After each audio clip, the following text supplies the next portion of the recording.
இளையராஜாவை அழைப்பதற்காக பேச்சுவார்த்தை நடத்துகிறார்கள். அப்பொழுது பாடகராக எஸ்பி பாலசுப்ரமணியம் அவர்கள் அந்த இசை நிகழ்ச்சியில் பங்கேற்பதற்கான ஒரு ஏற்பாடு நடக்கிறது. அந்த இசை ஏற்பாட்டாளர்கள் என்ன பண்ணிட்டாங்கன்னா, நிகழ்ச்சி ஏற்பாட்டாளர்கள் கடைசி நேரத்தில் இளையராஜாவோடு பேசி எல்லாம் பண்ணிட்டு இளையராஜா இல்லாமலே அந்த இசை நிகழ்ச்சி நடத்திட்டாங்க. என்ன காரணம் அப்படின்னா, இளையராஜாவுக்கு அந்த இசை நிகழ்ச்சி ஒரு 7 மிகச் பெரிய நகரங்கள்ல, மாநகரங்கள்ல இருக்கக்கூடிய நகரங்கள்ல நடத்த வேண்டிய நிகழ்ச்சி அது. அந்த 7 நிகழ்ச்சிக்குமான ஒரு பெரிய தொகை இளையராஜாவுக்கு ஒரு 1 கோடி ரூபாய் வரைக்கும் பேசப்பட்டது.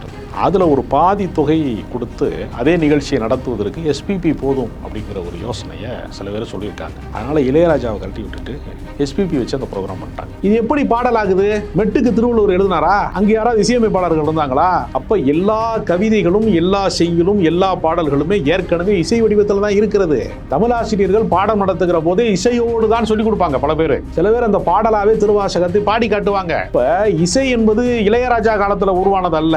உலகம் முதலில் தோன்றிய காலத்துல இருந்து இயற்கையில கடல் அலை சத்தமாக இருந்தாலும் சரி, குயில் சத்தமாக இருந்தாலும் சரி, பறவைகளின் சத்தமாக இருந்தாலும் சரி, இந்த ஓசை தோன்றிய போதே இசை பிறந்து அந்த ஒழுங்குபடுத்தப்பட்ட ஓசையை ஒளிப்பதிவு கூடத்துக்குள்ளே பதிவு செய்கிற வேலையை இசையமைப்பாளர் செய்யறான். இப்ப சரிகம பதனிங்கிறது எங்க இருந்து வருது? பறவைகளினுடைய சத்தத்துல இருந்தா சரிகம பதனி வருகிறது. அலைச்சத்தத்துல இருந்து ஒரு டியூன் இருக்கு, காற்றுல இருந்து ஒரு டியூன் பிறக்குது. எல்லாமே இந்த உலகத்துல ஏற்கனவே இருக்கிற பிரபஞ்சத்தினுடைய பேரோசைகள் அத்தனையுமே இசை குறிப்புகள் தான். வேதங்கள் இசை மொழியில சொல்லப்படும். இறைவனை பாடுகிறது அப்படிங்கிற பக்தி இலக்கியங்கள் எல்லாம் இசையாக இருக்கிறது. ஆண்டாள் திருப்பாவை, திருவம்பாவை எல்லாம் இசையா இருக்கு. திருக்குரான் இசை வடிவம். திருக்குரான் ஓதுவது அப்படின்னு சொல்லும் போது ஒரு திருக்குரானுடைய வசனத்தை இசை இல்லாமல் அதை சொல்ல முடியாது. இசைத்தல் இல்லாமல் அதை சொல்ல முடியாது. தொழுகைக்கு அழைப்பு விடுகிறவர்கள் இசையோடு தான் அழைப்பு விடுறாங்க. பாங்கு சத்தம் கேட்கிற போது இசையோடு தான் அழைக்கிறாங்க. நீங்கள் எல்லா சர்ச்சிலையும் போய் கர்த்தரை பற்றி பாடுகிற பாடல் இசையோடு தான் இருக்கிறது. எல்லா கோவிலிலும் பக்தி சார்ந்த பாடல்கள், திருவாசகம் பாடுனாங்கன்னா எல்லாமே என்னவாக இருக்கிறது? அரட்பா பாடுனா எல்லாமே என்னவா இசையா தானே இருக்கு. பாப்கார்ன் சினிமா நேயர்களுக்கு வணக்கம். இன்று நம்முடைய சிறப்பு நேர்காணலில் நம்முடன் இணைந்திருக்கக்கூடிய சிறப்பு விருந்தினர் திரு ராஜகம்பீரன் அவர்கள். வணக்கம் சார். வணக்கம் சார். இளையராஜா என்னுடைய அனுமதி இல்லாம என்னுடைய இசையை பயன்படுத்தக்கூடாதுன்னு சொல்லி ஒரு வழக்கு தொடர்ந்திருக்காரு. இந்த வழக்குக்கு பின்னணி என்னங்க சார்?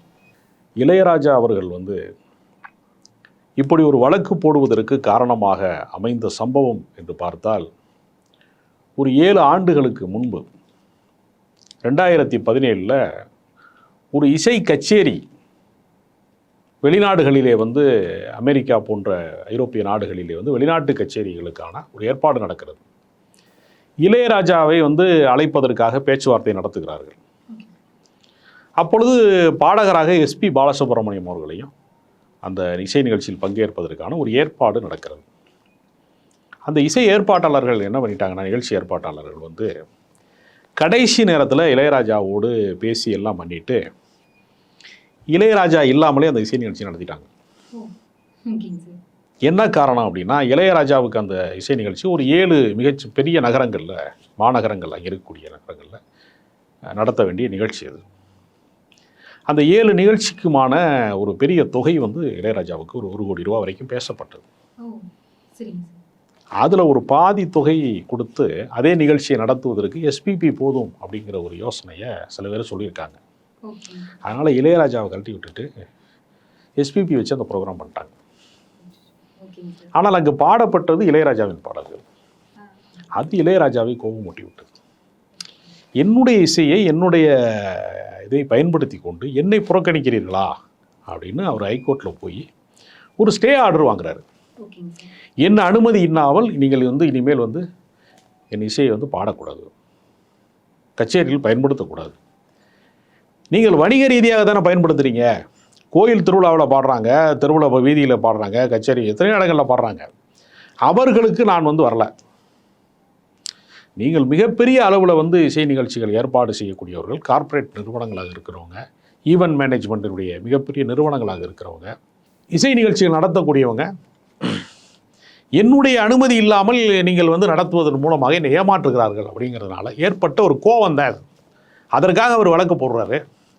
அப்போ வழக்கில் இன்னொரு துணை கேள்வியாக, ஒரு பாடல் உருவாவதில், இயக்குனர் கதை சொல்லும்போது ஒரு பாடல் உருவாவதில் இசையமைப்பாளருக்கு மெட்டு போடுவதற்கு என்ன கிரியேட்டிவ் ஜாப் இருக்கோ அதே மாதிரியான கிரியேட்டிவிட்டியை இன்னொருவரும் அங்கே வேலை செய்கிறாரு. அவர் லிரிக் ரைட்டரு. அப்போ பாடலாசிரியரும் இசையமைப்பாளரும் சேர்ந்து தான் கிரியேட்டர்ஸாக ஒர்க் பண்ணுறாங்க. மற்றவர்கள்லாம் அந்த பாட்டுக்கு துணை புரிகிறாங்க, இசையின் வழியாக, குரலின் வழியாக அந்த பாட்டை மேம்படுத்துகிறாங்க. அதனால் பாடலாசிரியர்களுக்கும் அதற்கு உரிமை இருக்கிறது அப்படிங்கிற ஒரு கேள்வியை நீதிமன்றம் எழுப்பியது. இதை முன்வைத்து ஒரு இசை வெளியீட்டு விழாவில் வைரமுத்து அவர்கள் பேசினார். ஒரு குழந்தை பிறக்கிறது, அந்த குழந்தைக்கு நீங்கள் பெயர் சூட்டணும், அப்போ தான் பள்ளிக்கூடத்தில் சேர்க்க முடியும். அது படித்து பட்டம் வாங்குகிற போது அந்த பெயர் இருந்தால் தான் குறிப்பிட்ட ஆளுக்கு பட்டம் அளிக்க முடியும். ஒருத்தருக்கு சொத்து எழுதி வைக்கும் போது பெயர் இருந்தால் தான் எழுதி வைக்க முடியும். பெயரே இல்லாத ஒரு குழந்தையை எப்படி நீங்கள் பள்ளிக்கூடத்தில் படிக்க வைப்பீங்க? எப்படி பட்டதாரி ஆக்குவீங்க? எப்படி சொத்து பரிமாற்றம் செய்வீங்க? அதை போல தான் இசை என்பது ஒரு குழந்தை மாதிரி இருந்தாலும் அதற்கு பெயர் சூட்டுகிற வேலையை என்னுடைய பாடல் வரிகள் செய்கிறது. எனவே பாடல் வரிக்கு முக்கியத்துவம் இல்லை என்று சொல்வது, வெறும் இசைதான் முக்கியமானது, மொழி முக்கியத்துவம் வாய்ந்தது இல்லை என்று சொல்வது சரியான கருத்து இல்லை என்று சொல்வதோடு அவர் நிறுத்தி கொண்டிருக்கலாம். இதை புரிந்து கொண்டவன் ஞானி, புரியாதவன் அஞ்ஞானிங்கிறாரு. இப்போ ஞானின்னு சொல்லும் போதே இசை ஞானி நினைவுக்கு வருகிறார். அஞ்ஞானினா என்ன? அவன் அறிவற்றவன் அர்த்தம், ஞானமற்றவன், ஞான சூனின்னு அர்த்தம். அப்போ இளையராஜாவை அவர் தவறாக பேசிவிட்டார் என்று இளையராஜாவின் ரசிகர்கள் கொந்தளிக்கிறார்கள். இப்படித்தான் இந்த பிரச்சனை. வைரமுத்து அவர்கள் இப்படி இளையராஜாவை குறிப்பிட்டு சொல்லக்கூடிய இந்த கருத்து சரியானதா சார்?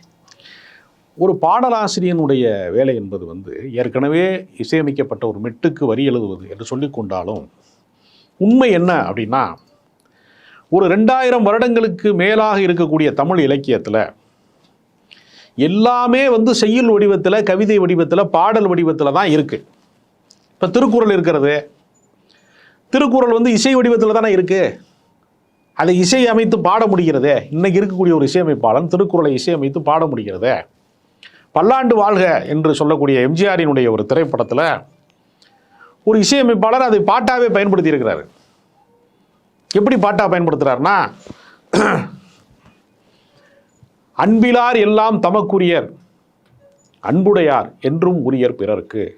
இந்த திருக்குறள் எல்லாருக்குமே தெரியும். தெய்வத்தால் ஆகாதெனினும் முயற்சி தன்மை வருத்த கூலி தரும். இதை நம்ம படிக்கிறோம் இல்லையா? ஒரு இசையமைப்பாளர் இது பாட்டா இசையமைக்கிறாரு. அன்பிலார் எல்லாம் தமக்குரியர், அன்புடையார் என்றும் உரியர் பிறர்க்கு அப்படின்னு இசையமைக்கிறாரு. தெய்வத்தால் ஆகாதெனினும் முயற்சி தன்மை வருத்த கூலி தரும். இது ஏசுதாஸினுடைய குரல். இது பாடலாகுது. இது எப்படி பாடலாகுது? மெட்டுக்கு திருவள்ளுவர் எழுதினாரா? அங்கே யாராவது இசையமைப்பாளர்கள் இருந்தாங்களா?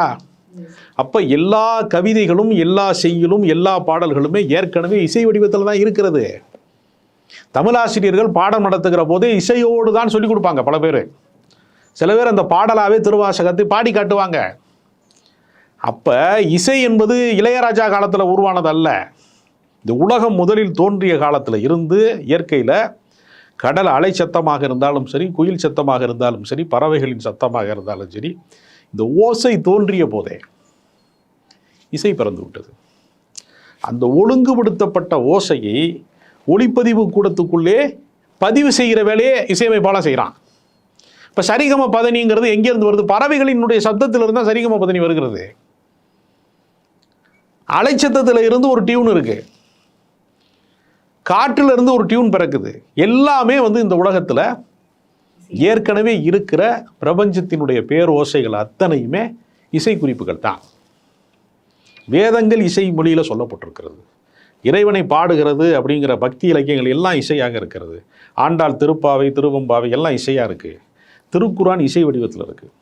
திருக்குரான் ஓதுவது அப்படின்னு சொல்லும்போது ஒரு திருக்குரானுடைய வசனத்தை இசை இல்லாமல் அதை சொல்ல முடியாது. இசைத்தல் இல்லாமல் அதை சொல்ல முடியாது. தொழுகைக்கு அழைப்பு விடுகிறவர்கள் இசையோடு தான் அழைப்பு விடுறாங்க. பாங்கு சத்தம் கேட்கறது போது இசையோடு தான் அழைக்கிறாங்க. நீங்கள் எல்லா சர்ச்சிலையும் போய் கர்த்தரை பற்றி பாடுகிற பாடல் இசையோடு தான் இருக்கிறது.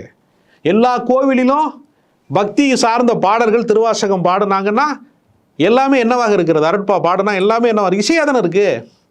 அப்போ இந்த மொழிக்கு சொந்தக்காரன், ஒரு 2000 வருட பாரம்பரியத்திற்கான ஒரு மொழிக்கு சொந்தக்காரனாக இருக்கிற என்னை இசை தான் பெரிது, மொழி ஒன்றுமே கிடையாது என்று சொல்வதை என்னால் ஏற்க முடியாதுன்னு வைரமுத்து சொல்கிறார். ஆனால் வைரமுத்துக்கு ஒரு மொழி சார்ந்த பாடலாசிரியன் என்கிற முறையில் ஒரு தொடர்ச்சி தானே அவர். வள்ளுவர் முதல் வைரமுத்து வரை பாடலுக்கு தொடர்ச்சி இருக்குல்ல, அந்த ரைட்ஸை அவர் கேட்குறாரு. தனக்கான உரிமை, இசை உரிமை அவர் கேட்குறாரு, பாடலுக்கான உரிமை வைரமுத்து கேட்குறாரு. இருவருக்கும் அந்த உரிமை இருக்கிறது. கோர்ட் கூட அது ரிலேட்டட் தானேங்க சார் இப்போ ரீசெண்டாக சொல்லியிருக்காங்க, 2 பேருக்குமே அதில் பங்கு இருக்குங்கிற வகையில். அப்போ அந்த வகையில் நீங்கள் சொல்கிறக்கூடிய இந்த கருத்தை பார்க்கும்பொழுது இளையராஜா பேசினது, அதாவது வைரமுத்து பேசினது எந்த விதத்திலையும் தவறில்லை அப்படிங்கிற மாதிரி தான் உங்களோட ஆதரவை நீங்கள் தெரிவிக்கிறீங்கன்னு நினைக்கிறேன். அடுத்ததான் இப்போ வைரமுத்து பேசிய இந்த கருத்துக்கு எதிராக கங்கை அமரன் நன்றி மறந்து விட்டார் வைரமுத்துங்கிற வகையில் ஒரு கருத்தை தெரிவிச்சிருக்காரு. இதை நீங்கள் எப்படி பார்க்குறீங்க? கங்கை அமரன் என்ன சொல்கிறாருன்னா, நாங்கள் அறிமுகப்படுத்தலைன்னா வைரமுத்துக்கு என்ன அடையாளம் இருந்திருக்கும், அவர் முகவரி அற்றவராக இருந்திருப்பார், அட்ரஸ் இல்லாத ஆளாத்தானே இருந்திருப்பார் அப்படின்னு கங்கை அமரன் கேட்குறாரு. இப்போ இளையராஜா ஒருத்தர் அறிமுகப்படுத்தினார்ல, வைரமுத்துவை பாரதி ராஜா அழைத்து போய் இளையராஜாவிடம் கொண்டு போய் கொடுத்து, இவர் ஒரு நல்ல கவிஞர், ஒரு பாடல் எழுதுவார் அப்படின்னு ஒரு அறிமுகப்படுத்தி வச்சார் பாரதி ராஜா. இவர் அதை பயன்படுத்தி கொண்டு வளர்த்து விட்டார்னு வச்சுக்கோங்க. இளையராஜா ஒருவர் அறிமுகப்படுத்தினார்ல, அவர் பேர் பஞ்சு அருணாச்சலம், பட தயாரிப்பாளராக இருந்திருக்கிறார், பாடலாசிரியராக இருந்திருக்கார். அவரிடம் ஒரு முறை கேட்குறாங்க, இளையராஜா என்கிற இசைக்கலைஞரை நீங்கள் தான் அறிமுகப்படுத்துறீங்க, அன்னக்கிளி படத்தில், நீங்கள் அறிமுகப்படுத்தவில்லை என்றால் இளையராஜா என்னவாயிருப்பார்னு கேட்குறாங்க. நான் தான் வாழ வைத்த தெய்வம், நான் தான் கடவுள்னு அவர் சொல்லலை. அவர் சொன்னார், இளையராஜாவுக்கு இருக்கக்கூடிய இசை திறமைக்கு நான் அறிமுகப்படுத்தவில்லை என்றால் இன்னொரு தயாரிப்பாளர் அறிமுகப்படுத்தியிருப்பார், அந்த பெருமையை நான் முன்கூட்டி தட்டி கொண்டேன்னார் அவர். நான் முதல்லையே அவர் அறிமுகப்படுத்துவதன் மூலமாக அந்த பெருமிதத்தை நான் முதலில் பெற்றுக்கொண்டேன், அவ்வளோதான். ஆனால் இவங்க என்ன சொல்கிறாங்க, வைரமுத்தை நாங்கள் தான் வாழ வச்சோம் அப்படின்னு சொல்கிறாங்க. இது சரியான முறையாது. வைரமுத்து ஒரு ஆக சிறந்த கவிஞர். ஒருவேளை அவர் சினிமாவுக்கே வரவில்லை என்றால் கூட கவிதை துறையில் அவர் புகழ் பெற்றவராக தான் இருந்திருப்பார். இப்போ சினிமாவுக்கு பாட்டு எழுதாத கவிக்கோ அப்துல் ரஹ்மான், ஈரோடு தமிழன்பன் போன்ற பல பேர் இருக்காங்க. கவிஞர் மீரா, சிற்பி, இந்த மாதிரி நிறைய கவிஞர்கள் தமிழ்நாட்டில் இருக்காங்க. அது சாதாரண பாமரர்களுக்கு வேணுமா அவங்கள தெரியாமல் இருக்கலாம். இலக்கியம் வாசிக்கக்கூடிய பழக்கமுடையவர்கள் கவிக்கோ அப்துல் ரஹ்மானை கொண்டாடுறாங்க. எத்தனையோ கவிஞர்களை ஈரோடு தமிழன்பனை கொண்டாடுறாங்க. பல்வேறு விருதுகள் பெற்றிருக்காரு. வேறொரு துறையில் ஒரு புகழ்மிக்கவராக தான் இருந்திருப்பார். அதனால் அப்படி பேசுவது என்பது, கங்கை அமரன் பேசுவது ஒரு பண்பாடுடைய செயல் கிடையாது. ரொம்பவும் கீழ்த்தரமான, அவமதிக்கக்கூடிய, அநாகரிக மொழியில் அவர் பேசியிருக்கிறார். இன்னைக்கு பாப்கார்ன் சினிமா நேயர்களுக்காக உங்களுடைய பல தரப்பட்ட தகவல்களை எங்களுக்காக கொடுத்துருக்கீங்க. உங்களுடைய இந்த தகவலுக்கும் நேரத்திற்கும் மிக்க நன்றி.